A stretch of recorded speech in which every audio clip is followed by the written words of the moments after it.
Aló, buenas tardes a todos y a todas.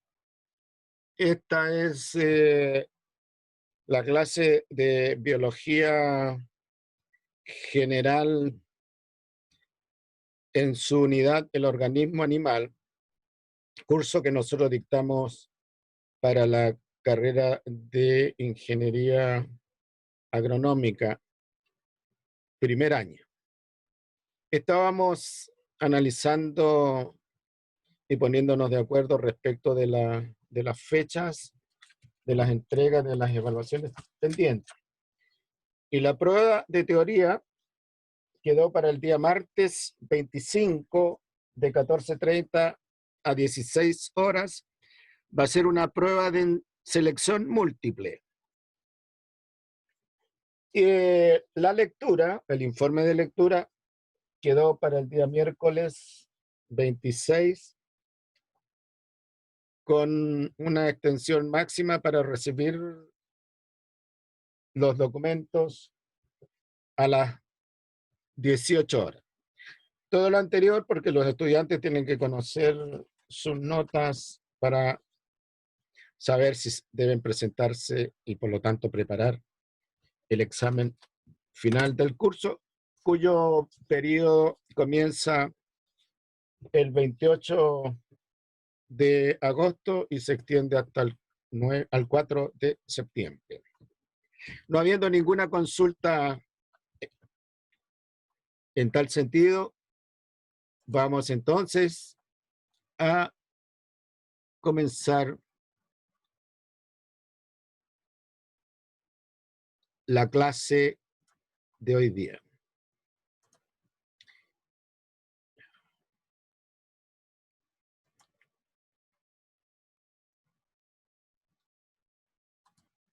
Compartir.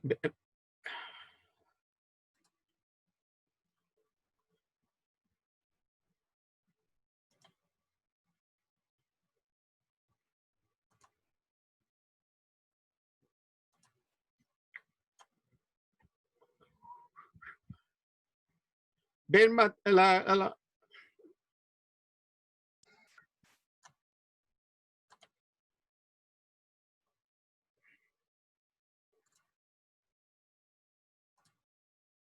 Esta tontera.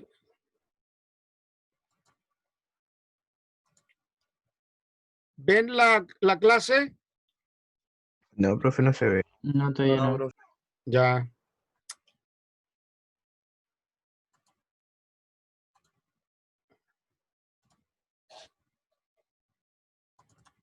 Ahí.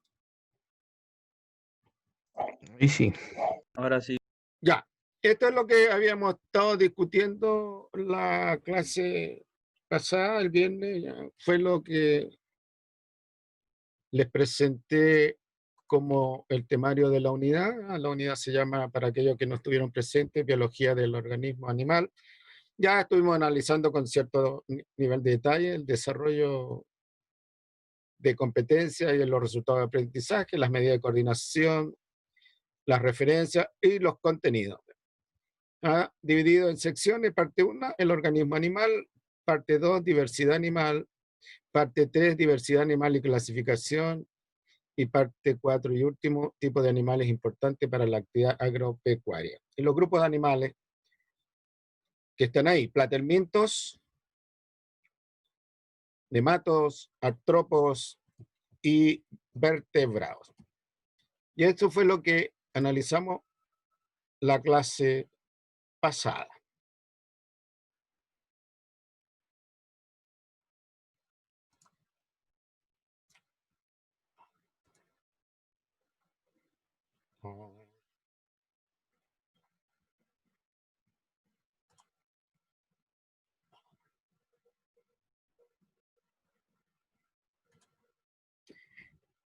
Entonces, la clase de hoy versa sobre tipos de organismos, particularmente el organismo animal. Voy a moverme un poquito para cerrar una ventana que me está dando el sol muy fuerte en la cara y tengo problemas de tanto estar mirando al computador, problemas en los ojos.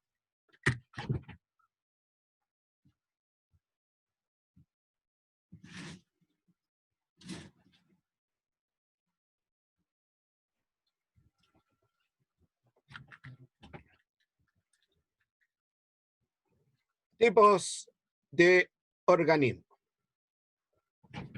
Ven bien la diapo, ¿verdad? Sí. Ya, excelente. Aquí hay que hacer alguna diferencia. Primero, ¿qué es un ser vivo? Que yo me imagino que lo trataron en el curso anterior, pero en las unidades anteriores, pero conviene aclararlo. El ser vivo es una expresión de la materia que además de tener propiedades químicas, propiedades biológicas, perdón, una expresión de la materia que además de tener propiedades físicas, propiedades químicas, tiene propiedades biológicas. A ese tipo de materia también nosotros le llamamos materia animada, en contraposición a aquella materia que solo tiene propiedades físicas y químicas, que le llamamos materia inanimada. Pero una denominación más formal para la materia animada es la de ser vivo. Entonces, un ser vivo es una organización determinada de átomos y moléculas que además de propiedades físicas, propiedades químicas, tienen propiedades biológicas. Ahora bien, los seres vivos en la naturaleza se expresan bajo una cierta forma. Por ejemplo, el ser vivo puede expresarse bajo la forma de planta, puede expresarse bajo la forma de hongo, bajo la forma de animal, bajo la forma de bacteria, bajo la forma de protista. ¿Ya? Entonces, esas formas con que nosotros encontramos al ser vivo en la naturaleza son los tipos de organismos.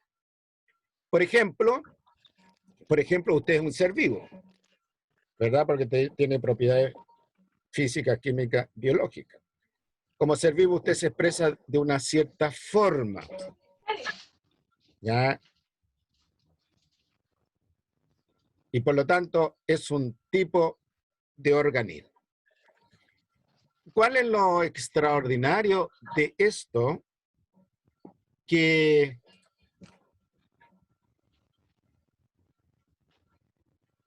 los tipos de organismos, dice en otras palabras, las formas como el ser vivo se expresa, se manifiesta en la naturaleza, son pocas. Yo voy a seguir el criterio de un biólogo norteamericano que se llama Whittaker, ¿ya? Y el diagrama que están viendo en la pantalla corresponde al concepto de tipo de organismo que tiene Whittaker. Han aparecido últimamente algunas propuestas que son más modernas, pero son más complicadas de entender por un curso inicial como el de ustedes. Así que yo me voy a quedar con la hipótesis de Whittaker. ¿Qué dice Whittaker? Dice que los seres vivos se expresan bajo la forma de moneras, que son las que están ahí, las formas de protistas, que son las que están ahí, las formas de las plantas vasculares, las que están ahí, que estoy indicando con la flecha, la forma de los hongos, y lo que estoy indicando ahí, la forma de los animales. Esto le llamó el reino, y esto se conoce con el nombre de la propuesta de Whittaker, los 5 reinos de Whittaker. El reino que ven ustedes ahí abajito, el reino de las moneras, representada fundamentalmente por bacterias, el reino de las protistas, representada fundamentalmente por fitoprotistas y zooprotistas. Fitoprotistas son protistas que tienen la capacidad fotosintética y zooprotistas son protistas que tienen comportamiento, algún tipo de comportamiento animal, por ejemplo, se mueven. Después tenemos el reino de las plantas vasculares, tenemos el reino de los hongos y tenemos el reino de los animales. La siguiente idea que propone la teoría de Whittaker respecto al origen de estos 5 tipos, que en la base de la vida expresada bajo la forma de un tipo de organismo está el grupo de las moneras, o sea, todo se habría originado a partir de las moneras. Un grupo un poquito más evolucionado, pero aún así primitivo, el grupo de los protistas. Y a partir de ese grupo de los protistas, fíjense ustedes, se lo muestra bien el diagrama, tenemos nosotros las plantas, el reino de las metafitas, el reino de los hongos y el reino de los animales. ¿Ya? Ahora, si uno se mete dentro de estos conjuntos, notará que hay una ramificación cada vez más sutil. Tanto a nivel de los hongos como a nivel de los de las plantas y de los animales. Ahora, ¿qué es lo que dice, qué es lo que agrega esta teoría de Whittaker? Que todos los animales tienen un origen común, se los marqué yo ahí, todas las plantas tienen un origen común y todos los hongos tienen un origen común. Y a lo largo de los años, los animales se fueron diversificando, años geológicos, miles de millones de años. Las plantas se fueron diversificando, los hongos se fueron diversificando. ¿De dónde, cómo se sintetiza esto en este cuadro que está aquí, donde en naranja están las características de los animales? ¿Cuál es lo más relevante? No le voy a referirme a cada una de estas cosas porque entiendo que en las unidades anteriores las analizaron. Tenemos el reino de las moneras, el reino de los protistas, el reino de los hongos, el reino de las plantas y los animales. Bueno, lo que les puedo decir yo, resumiendo un poco, que hay ciertas características que los seres vivos comparten. ¿Ya? Por ejemplo, protistas, hongos, plantas y animales comparten el tipo de célula, que es una célula eucarionte. En cambio, las moneras tienen una célula procarionte. Y ahí se diferencian. Pero en términos de células, eucarionte, protistas, hongos, plantas y animales no se diferencian, tienen célula eucarionte. Y así sucesivamente. Por ejemplo, en el caso de la nutrición, nosotros tenemos el mismo tipo de nutrición que los hongos y por lo tanto tenemos un cierto grado de parentesco con los hongos en términos de la nutrición. En ambos casos, hongos y los animales, somos heterótrofos. Necesitamos materia orgánica preformada por alguien. ¿Ya? Y en este caso, ¿no es cierto?, o son las plantas o son otros organismos.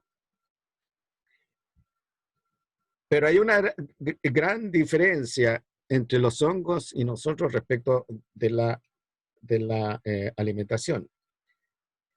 Nosotros tenemos una alimentación heterótrofa ingestiva, por ingestión. Tenemos que tragar el alimento, engullirlo. Los hongos tienen una alimentación heterótrofa por absorción. Los hongos lanzan al medio ambiente donde están enzima digestiva y los nutrientes que resultan de la acción de esas enzimas digestivas son absorbidos por una estructura que se llaman hifas. En cambio, nosotros tenemos que tragar el alimento se queda en el estómago, en el intestino, ¿verdad? Y ahí lanzamos nosotros las enzimas digestivas que digieren el alimento y los nutrientes pasan por la pared del sistema digestivo, ¿verdad?, hacia la sangre y ahí sufre las transformaciones que todos sabemos. Entonces, ¿en qué se diferencian los animales del resto de los seres vivos en dos tipos de células que solo tienen los animales. Una es la célula nerviosa y que da origen entonces después en animales superiores más complejos, el tejido nervioso, el órgano nervioso y el sistema nervioso. Y la expresión más compleja del sistema nervioso es el cerebro. ¿Ya?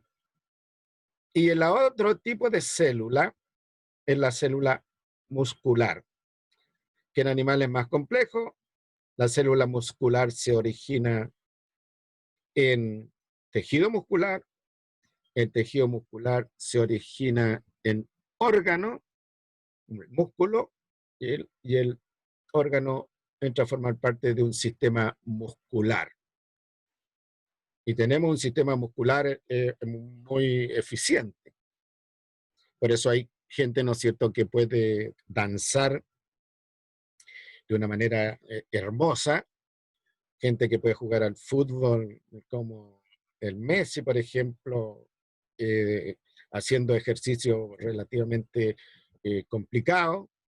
Recuerden el gol que metió este jugador portugués, que hizo un movimiento prácticamente imposible, un gol de espalda, ¿no?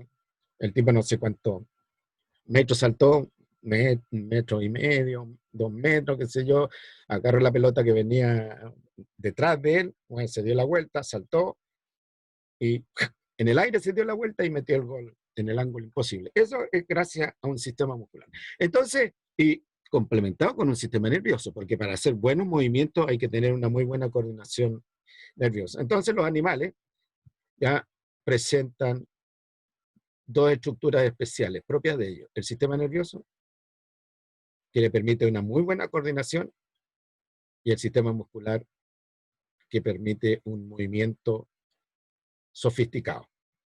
¿Ya? La coordinación nerviosa más el movimiento sofisticado determina conductas complejas en los animales. Piensen entonces los ejemplos de los gimnastas, ¿verdad? Los ejemplos de los jugadores, de los bailarines de ballet, etc. Si hay alguna pregunta, me hacen, si hay alguna duda, me hacen una pregunta, ¿no? ¿Ah? Si yo estoy tratando de armar alguna idea, les pido que me esperen hasta que yo termine la idea para que ninguno de nosotros pierda el contexto. Bueno, aquí tenemos nosotros los tipos de organismos, la abundancia relativa de los tipos de organismos. En amarillo aparece el número de especies de animales descritas, el número de especies de animales descritos a la fecha, en amarillo.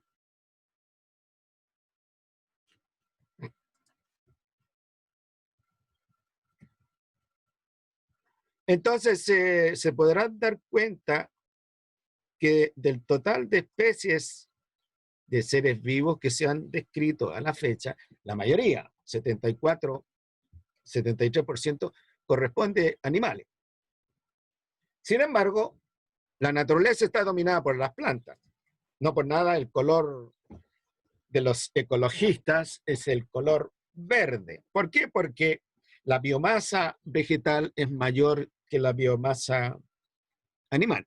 Sin embargo, el número de especies, el reino de las metafitas, es bastante menor que el reino de los animales, 16%. Los hongos, un 6%. Los protistas,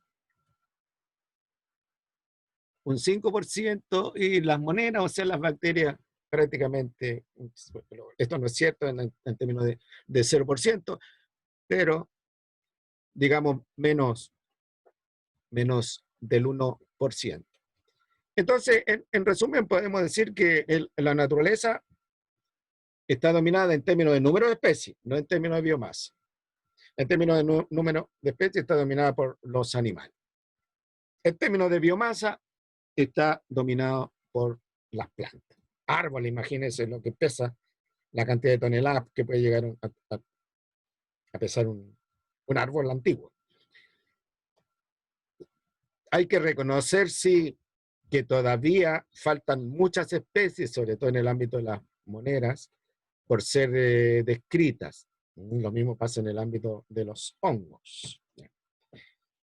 Pero probablemente, en términos de número de especies, digo, van a seguir dominando los animales. Ahí hay otro cuadro que representa lo mismo, pero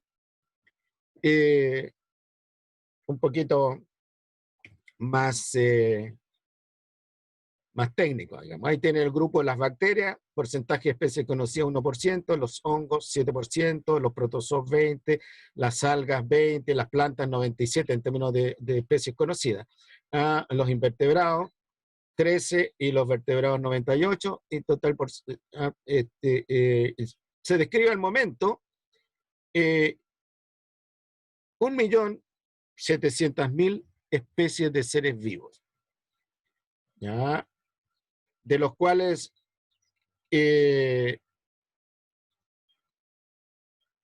si sumamos nosotros el número de invertebrados con los vertebrados, bueno, de nuevo suma un porcentaje relativamente alto.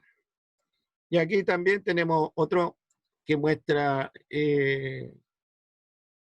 un poco más técnico la distribución de las especies por cada grupo de ser vivo. Eso no se ve bien, se los voy a dejar para que ustedes lo vean con más tranquilidad cuando estudien para responder la guía.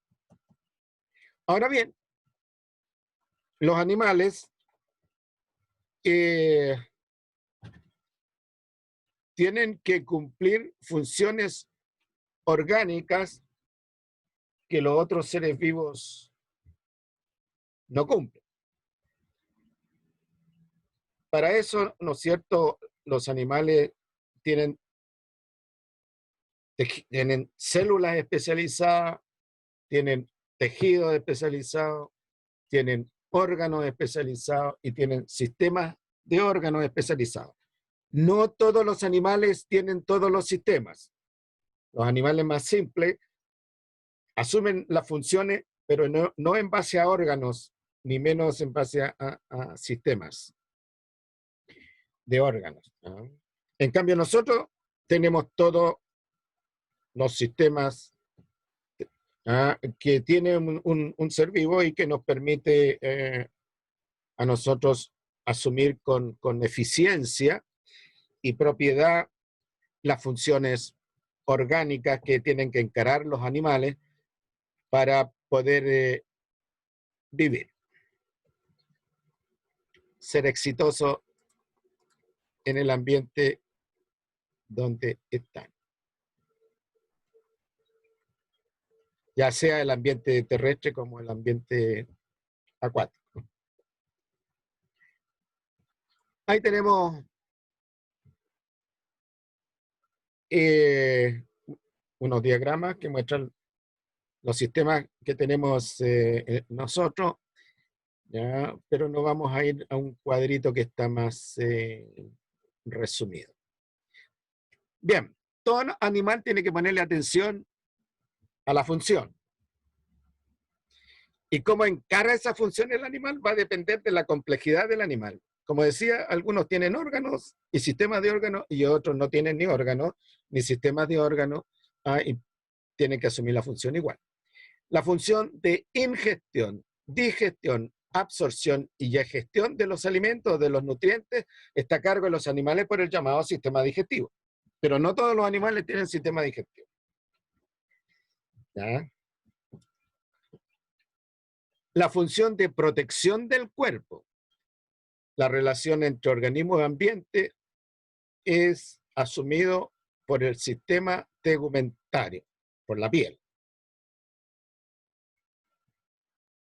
la distribución interna de nutrientes, la distribución interna de desechos, la distribución interna de hormonas, la distribución de gases llevada a cabo por el sistema circulatorio. La función de mantención del equilibrio interior de los líquidos nuestros, de la presión osmótica de la célula, la regulación del pH de los líquidos interiores, la eliminación de desechos metabólicos, es llevada a cabo por el sistema excretor en los animales.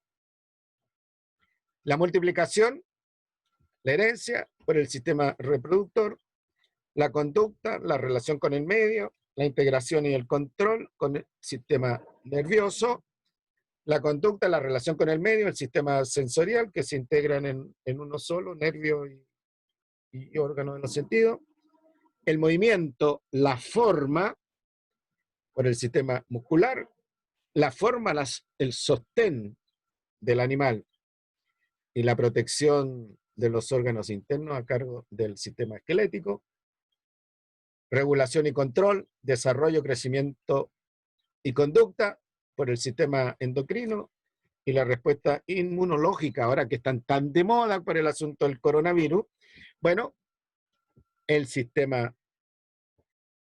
inmune. Entonces, en un animal como nosotros, vamos a encontrar el sistema digestivo, el sistema tegumentario, el sistema circulatorio, el sistema excretor, el sistema reproductor, el sistema nervioso, el sensorial, el muscular, el esquelético, el endocrino y el inmune. No todos los animales tienen todos los sistemas, está claro.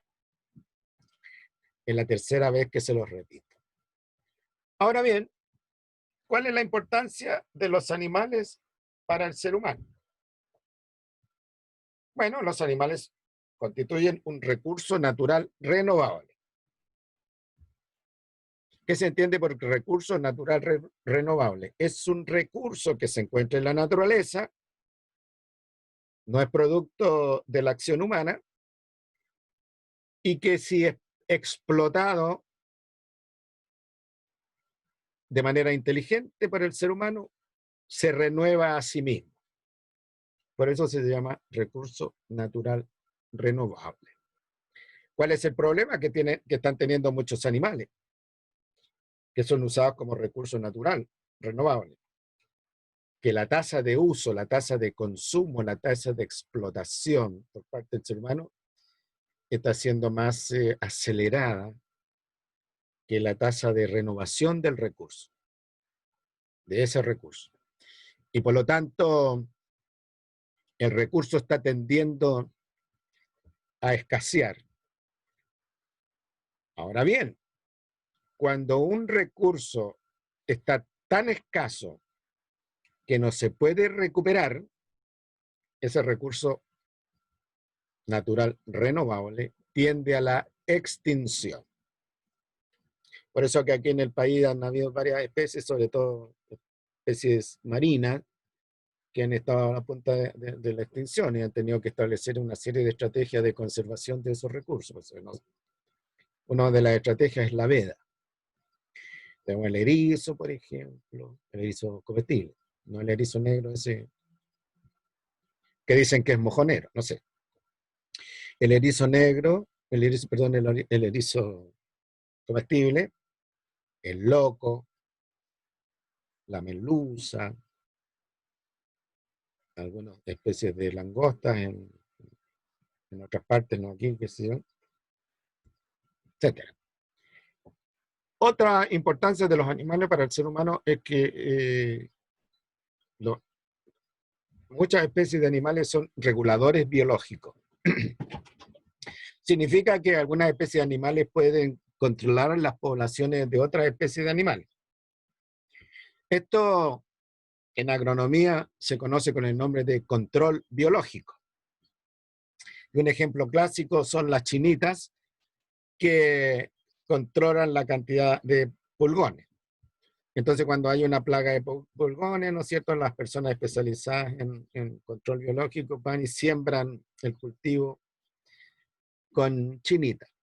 las chinitas que son bastante voraces se empiezan a alimentar de pulgones. Otra importancia de los animales para el ser humano es que algunas especies de animales son competidores con nosotros. Destruyen bienes, deprecian recursos, alteran o le bajan la calidad a bienes y productos. Piense usted que, por ejemplo, si la manzana, una manzana de exportación, son detectadas en las aduanas de los respectivos países, lo que están importando, ¿no es cierto? Las manzanas que vienen perforadas por larvas de algún insecto, eso no se compra. Yo estoy seguro que si usted va en la feria y toma una manzana y la mira y encuentra que está perforada por algún insecto, lo más probable es que no se los coma. O bien, ese producto es más barato, no sale a exportación. Competidor, bueno, hay ciertos grupos de animales como los ratones, por ejemplo, los insectos, las liebres, que llegan a consumir grandes cantidades de alimentos, granos, por ejemplo, que son importantes para nosotros. Ciertos insectos son destructores de las construcciones de madera, como las termitas, por ejemplo. Ahora bien, si usted tiene eh, eh, algunas cabañas que arrienda en verano y tiene plaga de mosquitos, usted no puede cobrar muy caro por el arriendo de esas cabañas porque los mosquitos pican y molestan. ¿Ya? Otra importancia de los animales para el ser humano es que es agente de enfermedades, causan daño y causan molestias. Estas enfermedades pueden referirse al ser humano, se pueden referir a animales y se pueden referir a plantas. Pueden transmitir virus, pueden transmitir bacterias, pueden transmitir hongos. También causan daño con la actividad que los animales llevan a cabo en el ambiente o en los productos que están afectando. Por ejemplo, usted ya no se va a comer un pan, ¿no es cierto? O si en el pan, ya aunque sea cocinado, va a encontrar o encuentra cacas de ratón. Por eso que en los lugares donde se preparan alimentos, restaurantes, panaderías, etcétera, se revisan por la presencia de ratones, por la presencia de moscas, por la presencia de baratas, animales, hormigas, y ciertamente molestia, pues el zumbido de un mosquito o de un moscardón cuando uno está tomando una siesta el día sábado es bastante desagradable. Entonces, si hay gente, ¿no es cierto?, que está pagando por ir a un lugar a descansar, y de nuevo, si hay mosquitos, moscardones, tábanos, eh, avispas, bueno, eso baja el valor del servicio. Y también vector transmisor de agentes microbianos y de enfermedades, como les dije. Bueno, algunos animales tienen un significado simbólico y forman parte del patrimonio natural. ¿Ya? Hay un significado cultural, como por ejemplo el huemul y el cóndor para nosotros. El oso panda para los chinos. El águila para los romanos, para los norteamericanos. O sea, muchos países o las culturas de sus países tienen animales como como símbolo. El cangurú, por ejemplo, para los australianos. El koala para los australianos. El bisonte para las culturas originarias, para los pueblos originarios eh, en Norteamérica, en las praderas de Norteamérica. Bueno, y también los animales significa un goce estético y lúdico, en el sentido de que, por ejemplo, hay gente que se dedica a coleccionar conchas, que se dedica a coleccionar conchas de caracoles, por ejemplo, que se dedica a coleccionar escarabajos, que se dedica a coleccionar mariposas. Y goce estético porque, bueno, ciertos animales son atractivos, ya sea por sus coloridos, por sus conductas. A los animales a los cuales el ser humano les da un significado especial y los entra a querer, los cuida, se llaman eh, animales empáticos. Animales empáticos. Bueno, dentro de los animales empáticos tenemos nosotros los delfines, las ballenas, los cangurúes, el koala, el oso panda.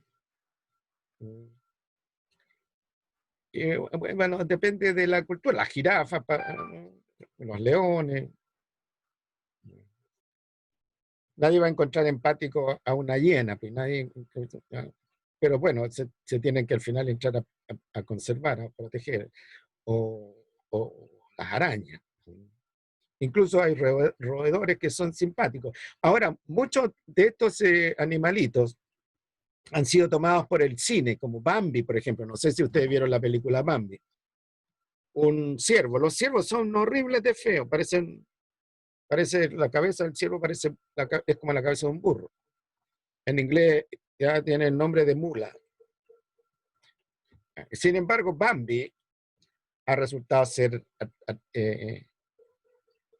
querido por la gente. ¿Para qué decir el oso panda de esta serie del oso panda, o los pajaritos que acompañan a la Cenicienta? El oso yogi. ¿Cuál otro? Nómbreme alguno.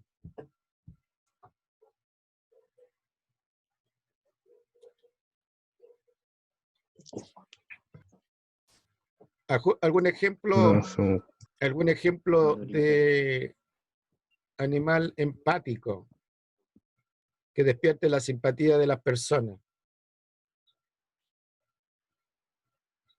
el koala. No, pues ya lo dije, el koala, Ah, el oso panda. No, que aparezca en las tiras cómicas o en las películas de dibujos animados o en las películas estas de los personajes. Fíjense ustedes que muchos de estos animales que son empáticos se le han dado características humanas. ¿No? El oso yogi, por ejemplo. Y yo estoy nombrando animales de película, de serie cómica de la época mía. ¿Ustedes conocieron el oso yogi? sí, Ah, eso se repiten de vez en cuando. Ahora, me imagino que vieron ustedes la era del hielo. No sé si son 3 o 4 películas de la era del hielo. De ahí salen varios animales que se han personalizado, se han humanizado, es la palabra correcta. Varios animales que se han humanizado. Ah. Y esa serie, la Edad del Hielo, la Era del Hielo, Edad del Hielo creo que se llama, ha sido bastante exitosa a nivel mundial. Bueno, eh,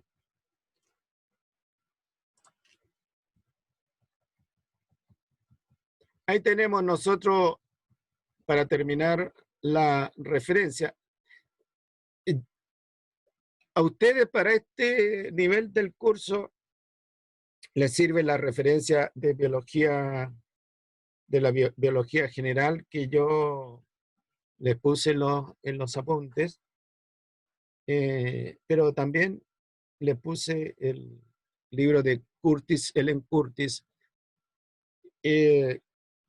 Lamentablemente no recuerdo que si está en una versión electrónica, no sé si es un ebooks. Los otros dos que le puse son ebooks. Ustedes lo pueden bajar de las ebooks. Me imagino que en las unidades anteriores han estado trabajando con algunos libros de biología general, bueno, los capítulos pertinentes a la parte animal les pueden servir también, y ciertamente los apuntes de esta clase. ¿Algún comentario, jóvenes? ¿Opinión?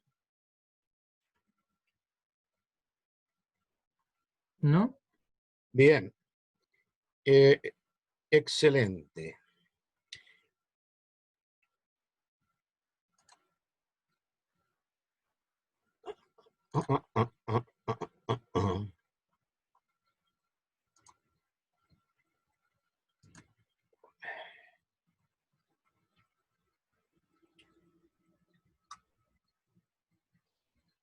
Voy a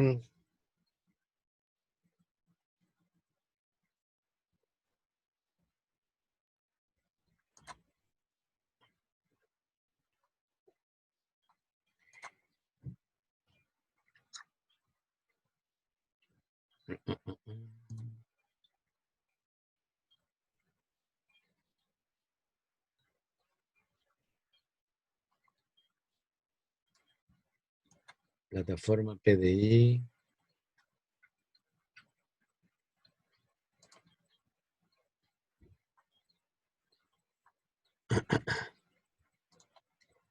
Tengo que entrar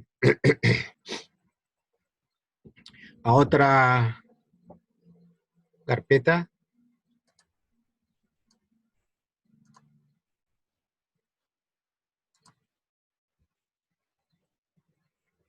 Y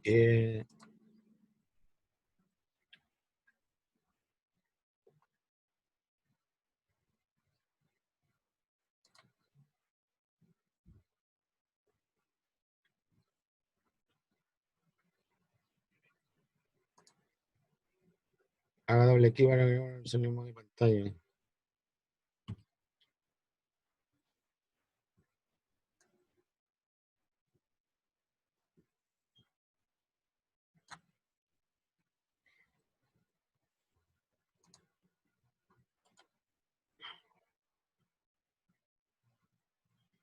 Sale.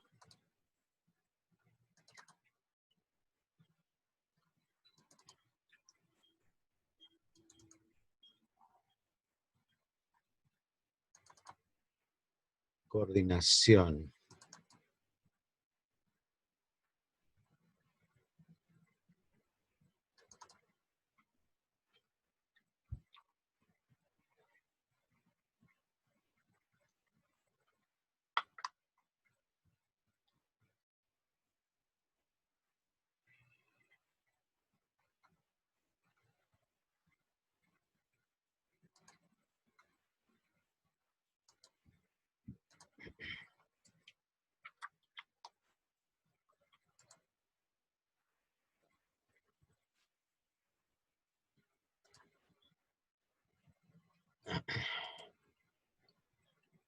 ¿Ven lo que está ahí?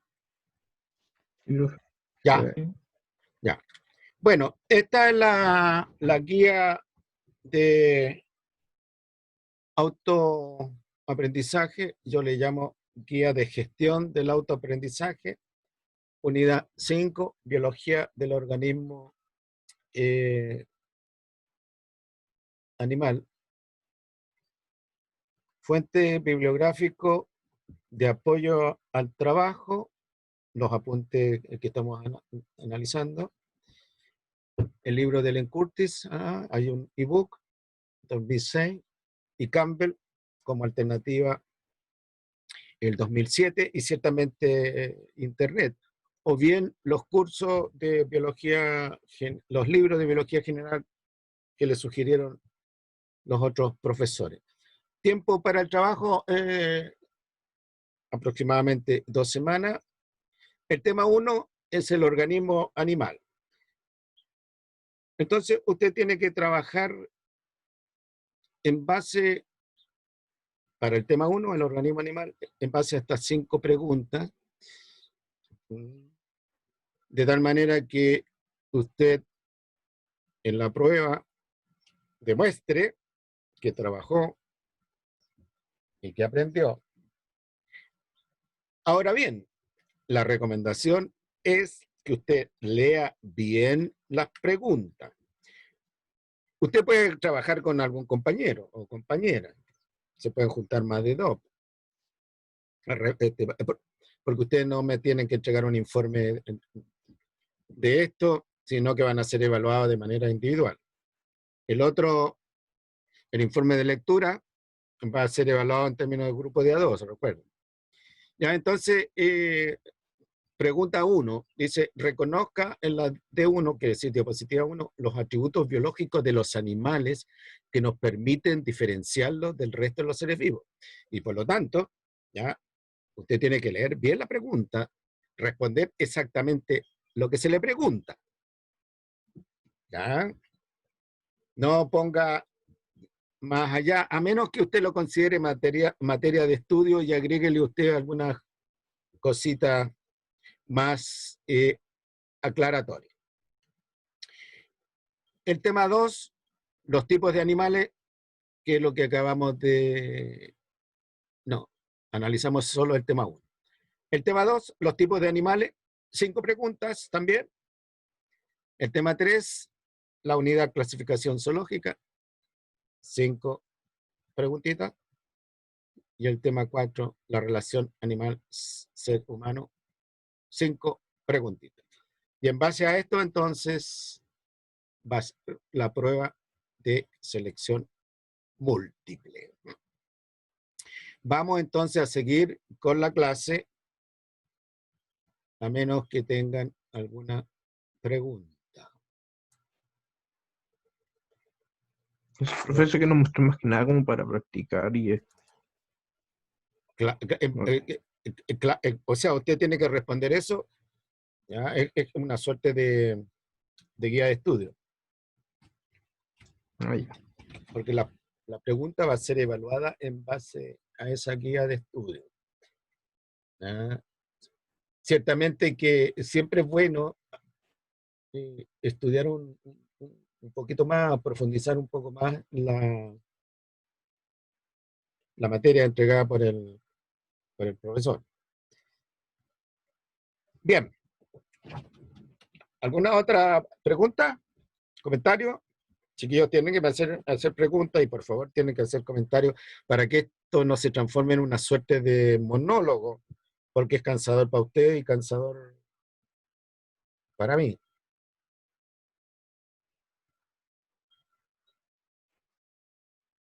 ¿No hay ninguna pregunta, comentario, opinión? No, profe, de momento ya como súper claro todo. Ya está, qué bueno. El reino animal. Ya está claro los tipos de organismos, basado en Whittaker, los 5 reinos, que corresponden a un tipo de organismo.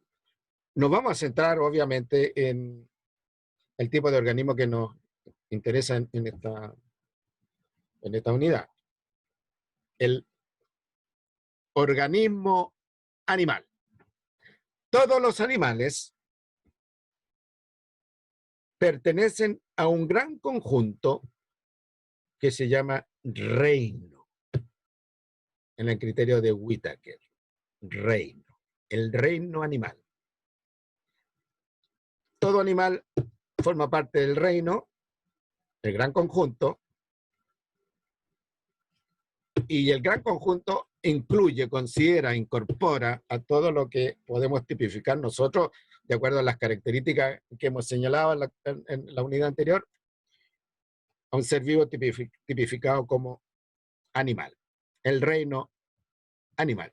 El reino animal tiene una organización taxonómica y una organización filogenética. No vamos a estudiar la organización filogenética porque eso lo vamos a dejar para el curso especial que tienen en lo que viene del año. La organización taxonómica del reino animal.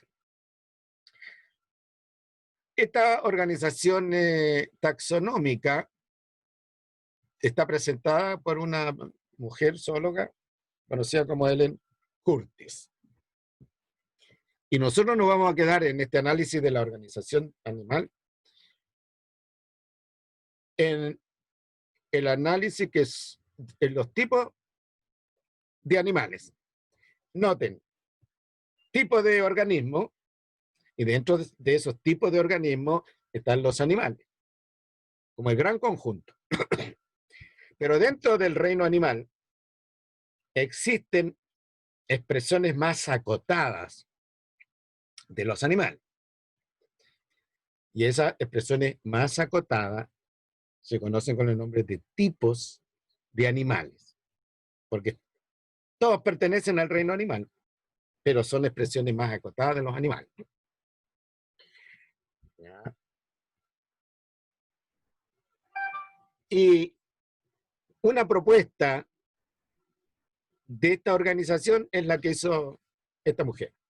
Pues hay otras propuestas, pues antes de Cristo, los filósofos naturalistas tenían sus propuestas de los seres vivos. Por supuesto que ellos no conocían el mundo microbiano, no tenían propuestas para ubicar al mundo microbiano. El mundo microbiano se empezó a conocer cuando alguien inventó el microscopio, pero antes no se conocía. Había unas clasificaciones de los griegos donde dividían a los seres vivos entre animales con sangre y animales sin sangre, o por el aspecto.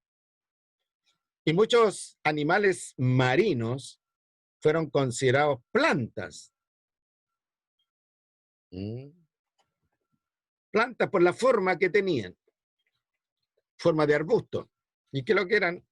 Eran colonias de bichos chicos, que formaban una colonia como arbusto, como un arbusto que está ahí en el monte Olimpo. Pues estas clasificaciones vinieron de los griegos.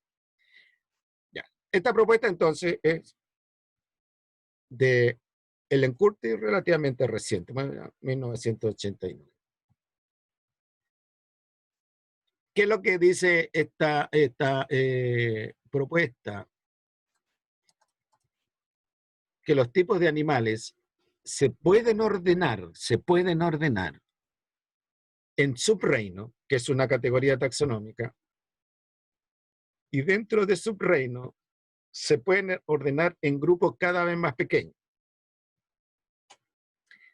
hasta llegar, ¿no es cierto?, a la categoría taxonómica más pequeña que hay, que es la especie. Nosotros todavía no vamos a entrar en eso. Entonces, Ellen Curtis propuso que existían 3 subreinos: el subreino Parazoa, el subreino Mesozoa y el subreino Eumetazoa. Nosotros no vamos a estudiar los animales del subreino Parazoa, y tampoco vamos a estudiar los animales del subreino Mesozoa, pues no tienen importancia agropecuaria. Nos vamos a concentrar en el subreino Eumetazoa, que quiere decir verdaderos animales. Dentro del subreino Eumetazoa, nosotros podemos reconocer 2 grandes grupos: el grupo de los animales con simetría radiata y el grupo de los animales con simetría bilateral, bilaterados. Nosotros no vamos a estudiar los animales radiatos, porque tampoco tienen importancia para el ser humano. Vamos a estudiar los animales bilaterados, aquellos que tienen simetría bilateral, que es la mayoría de los animales. Y es un grupo complejo, muy diverso, en términos de tipo de animal. Entonces, ¿qué es lo que hizo esta mujer? Bueno, miró algunos caracteres de este grupo y dijo, ah, bueno, podemos separarlo en grupos más pequeños. El grupo de los animales acelomados, el grupo de los animales pseudocelomados y el grupo de los animales celomados. Según tengan o no tengan cavidad corporal. El grupo de los animales acelomados no tienen cavidad corporal. No confundir la cavidad corporal con la cavidad digestiva. La cavidad corporal es aquella cavidad que está entre la pared del tubo digestivo y la pared corporal. Por ejemplo, la cavidad torácica nuestra. ¿Ya? Esa es una cavidad corporal y no lo es la cavidad digestiva. Los pseudocelomados son aquellos animales que tienen una cavidad digestiva primaria.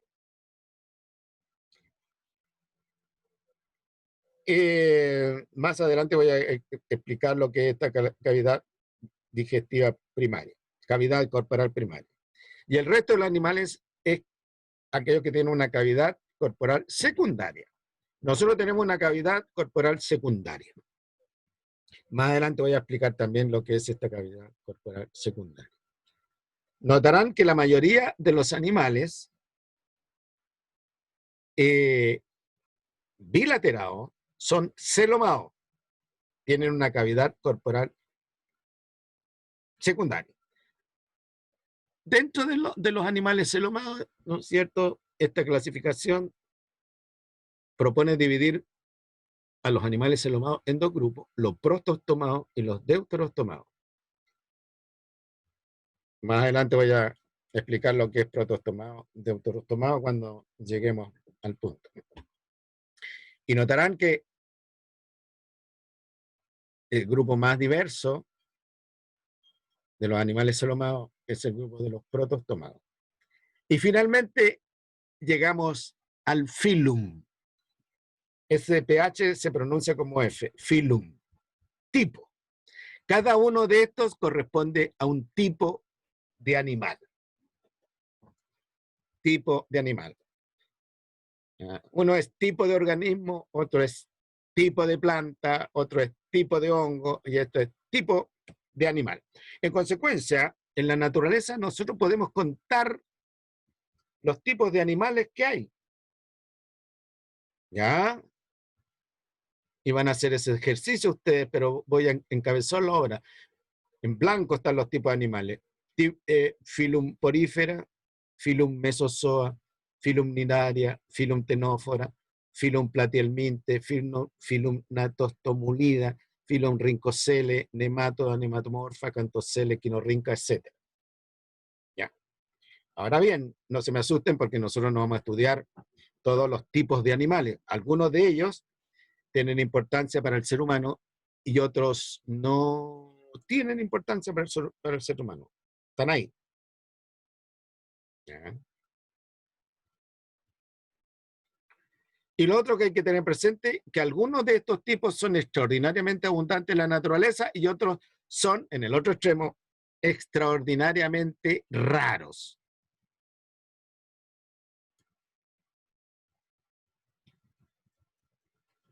Bueno, eso es lo que tiene que ver con el concepto de tipo animal. La clasificación taxonómica hasta el filum. Ya les dije que en español la pH se pronuncia como filum, pero también se habla como, o se señala como tipo.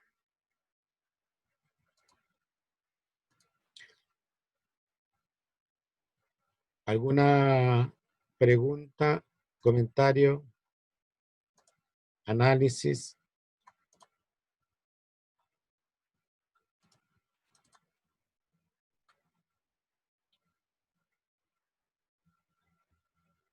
¿Ven lo que les subí ahí? Sí. Clasificación taxonómica de los animales.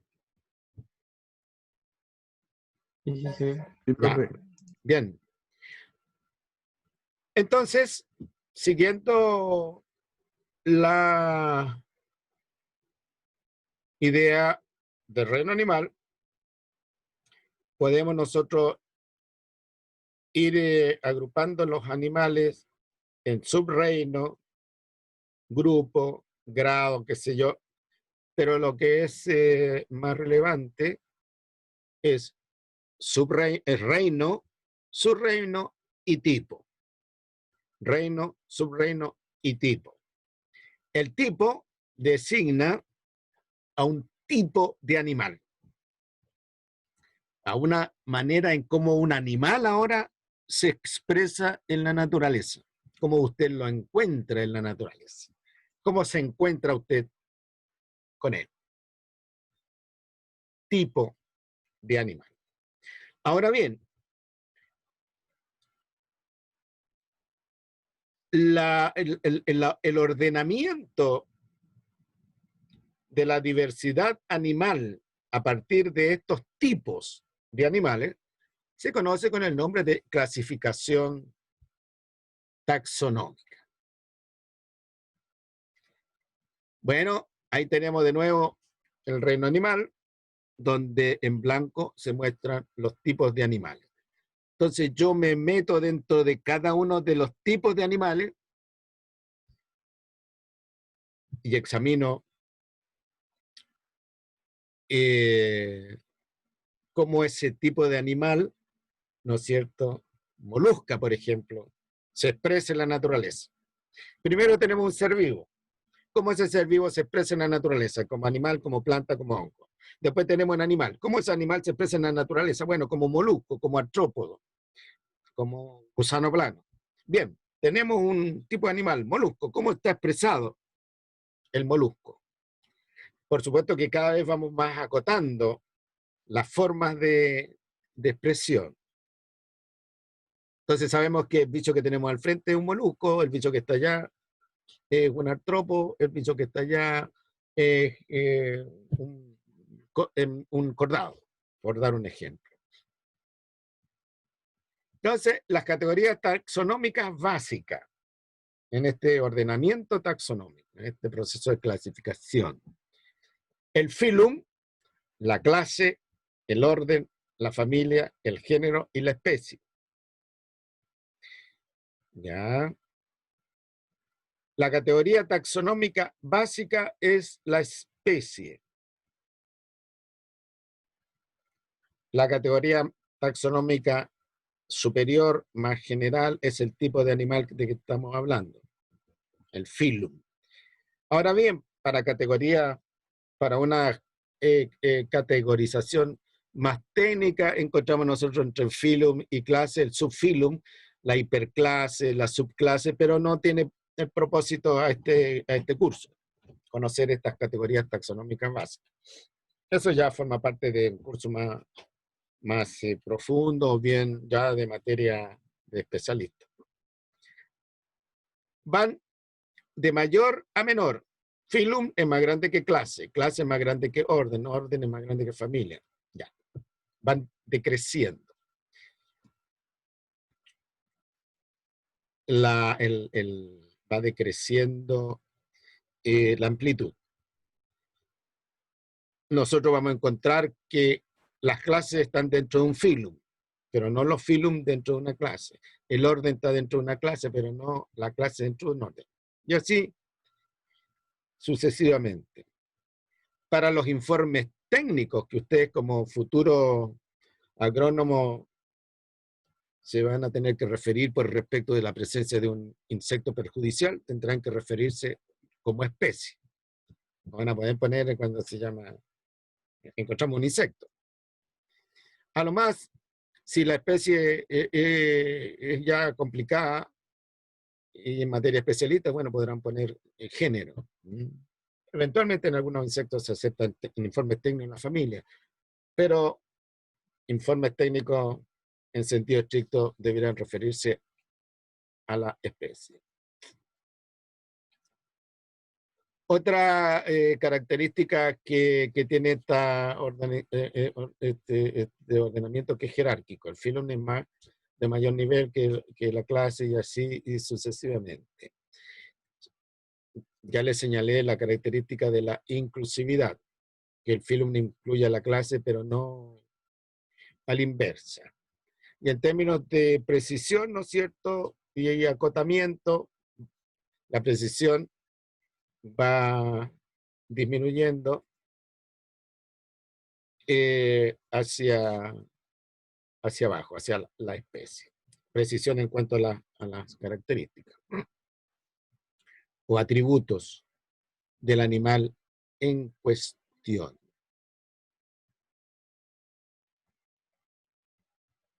No es una categoría taxonómica, pero tal vez convenga introducir aquí el concepto de individuo. Concepto de individuo. No es una categoría taxonómica. Usted y yo somos individuos. Usted tiene un root, yo tengo un root. Usted tiene un nombre, yo tengo un nombre. Usted tiene padres identificables, yo tengo padres identificables y así sucesivamente. Entonces, el individuo es un representante de la especie, pero en sentido estricto no es la especie misma. La especie es como una suerte de entelequia. ¿No? Entonces, si estamos en la punta de una montaña y hay una plantita, por ejemplo, la plantita representa en la punta de la montaña a esa especie. ¿Sí? ¿Me va siguiendo? Ya. Ahora, cuando, a propósito de este señor que asesinó a esta chiquilla, Ámbar, bueno, ese hombre es un representante de la especie humana, pero tiene un nombre. Y la justicia no está persiguiendo a la especie, está persiguiendo a fulanito y tal. ¿Me entiende? Entonces, hay que, las especies están representadas por individuos y los individuos son diferentes entre sí, pero responden a ciertas características de especie, de la especie. ¿En qué son diferentes? Bueno, en el color del pelo, en este caso, o sea, si es más bajo, más alto, si tiene los ojos claros, no tiene los ojos negros, si tiene la piel oscura, la piel clara, si tiene nariz aguileña o nariz chata, si es crespo o pelo liso, si tiene el cuerpo con mucho pelo o tiene el cuerpo un poco pelo. Pero esas son las características individuales. Lo mismo ocurre con las huellas dactilares, por ejemplo, que son propias suyas. Ahora, como ejemplo de clasificación, podemos tomar a la especie humana, a nosotros mismos. Entonces, ¿qué dice? Ya, nosotros, dentro de los animales, representamos a un tipo de animal conocido como cordado. Representamos un tipo de animal conocido como cordado. ¿Qué características significan eso? Que tenemos nosotros. Presencia de un notocordio dorsal, cuerda nerviosa hueca de posición dorsal, bolsa branquial y en algún estadio de desarrollo. Todo animal, el reino animal, todo animal que tenga esa característica es un cordado. ¿Ya? Y no es un anélido, es un cordado. Ahora bien, dentro de los cordados está el subfilum vertebrata. Cuerda espinal dorsal, encerrada en una columna vertebral, cuerpo segmentado, cráneo conteniendo al cerebro. Todo animal que tenga esa característica es un vertebrado.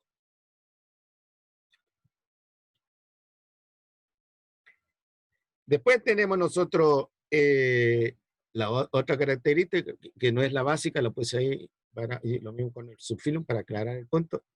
Tetrápoda, vertebrados terrestres. ¿Ya? 4 apéndices locomotores. O sea, todo vertebrado que tenga 4 apéndices locomotores pertenece a la superclase tetrápoda. Nosotros tenemos 4 apéndices locomotores, sí, tenemos 2 que se manifiestan como tales en el estado adulto, pero las manos, los brazos nos sirven para movernos también. Si no, veamos cuando usted está subiendo un árbol, o está subiendo una roca, lo hace como tetrápodo, no lo hace como bípedo. No sube una roca, ¿no es cierto?, erguido, apoyándose en sus 2 pies, ¿no? Sube climpeando, sube agarrado con los 4 pies. Después tenemos la clase mamalia. Nutrición de los jóvenes mediante glándulas de la leche, piel con pelos o pelaje, cavidad corporal dividida por un diafragma muscular, glóbulos rojos sin núcleo, oído con 3 huesos, alta temperatura corporal. Todo tetrápodo que tenga esas características es un mamífero, pertenece a clase mamalia. Bueno, nosotros como mamíferos compartimos características con cualquier otro mamífero, pues, con perros, con gatos, con ratones. Todo lo que nosotros llamamos mamíferos. Después tenemos nosotros los mamíferos que son arborícolas o que tienen descendientes que fueron arborícolas, usualmente con dedos y uñas planas, sentido del olfato reducido. Entonces aquellos mamíferos pertenecen al orden primates. El ratón pertenece al orden Rodentia, porque el ratón ya no tiene dedos y uñas planas. Y si bien es cierto, hay ratones que son arborícolas, no es una característica de sus ancestros. En cambio nosotros, los primates, la condición de arborícola ya es de nuestros ancestros. Después tenemos nosotros, dentro de los primates, si usted tiene el rostro plano, tiene los ojos hacia adelante, la visión estereoscópica, es decir, visión con profundidad, visión de color, tiene una locomoción bipedal, entonces es un homínide. Entonces, todo el primate que tenga estas características es un homínido. Entonces, el hombre primitivo que tenía estas características, iguales que nosotros, que somos hombres modernos, ¿no?, era un homínido.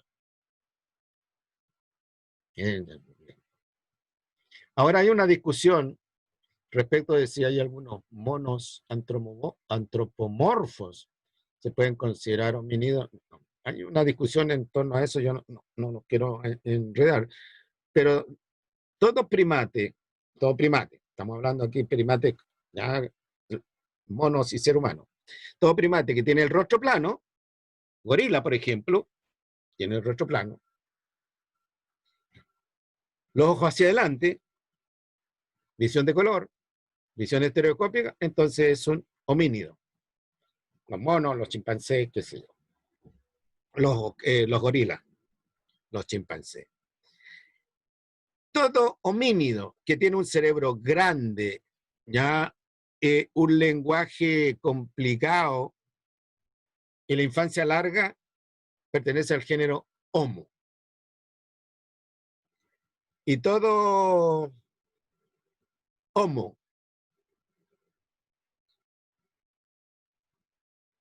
que tiene un mentón prominente, pelaje corporal reducido, frente amplia y alta, gran desarrollo de su cerebro, con capacidad de raciocinio y de pensamiento, con características consideradas humanas, con organización social compleja, entonces es un Homo sapiens. Ahora bien, estas cosas se escriben en latín. Homo sapiens quiere decir el hombre que piensa. La nomenclatura zoológica es binominal, tiene 2 nombres. el primer nombre, o la primera palabra, si ustedes quieren, corresponde al género, homo. Y la segunda palabra, que es un adjetivo, en latín, corresponde a la especie, Homo sapiens. En una época pasada hubo otro Homo, Homo habilis. En otra época pasada hubo otro Homo, Homo ergastes, ergasters. ¿Ah?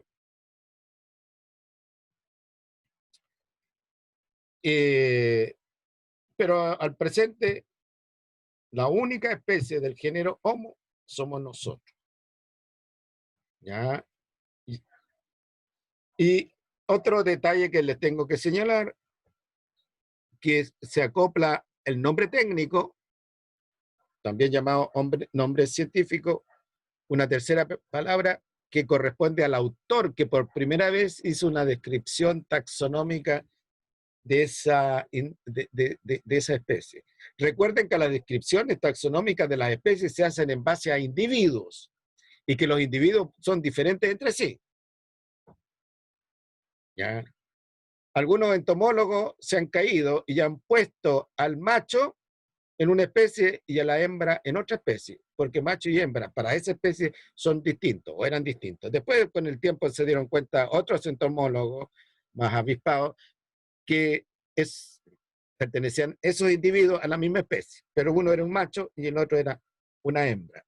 Y después viene el año 1758. Eso quiere decir que la especie humana fue declarada especie verdadera por un señor Linneo en el año 1758. ¿Ya? Y se le asignaron estas características. Por supuesto que son más características, y además están escritas en latín. Esto es una breve descripción. Y tenemos que diferenciar entre lo que es el nombre científico, Homo sapiens, y el nombre común o vulgar. El nombre común o vulgar es el nombre que le da la localidad donde la especie vive. Por ejemplo, perro, en inglés es dog, en español es perro, no sé cómo se dirá en chino, no sé cómo se dirá en ruso, qué sé yo, pero son los nombres comunes. También se llaman vernaculares o vulgares. En términos técnicos, ya la comunicación se hace en base al nombre científico. Hay toda una serie de reglas nomenclaturales para designar especies, digamos, pero eso no lo vamos a tratar acá, porque está más allá de los propósitos del curso. No sé si les dije que el nombre científico se escribe en latín, en cursiva. Eso que les ennegrecí se escribe en cursiva. Y no necesariamente se pone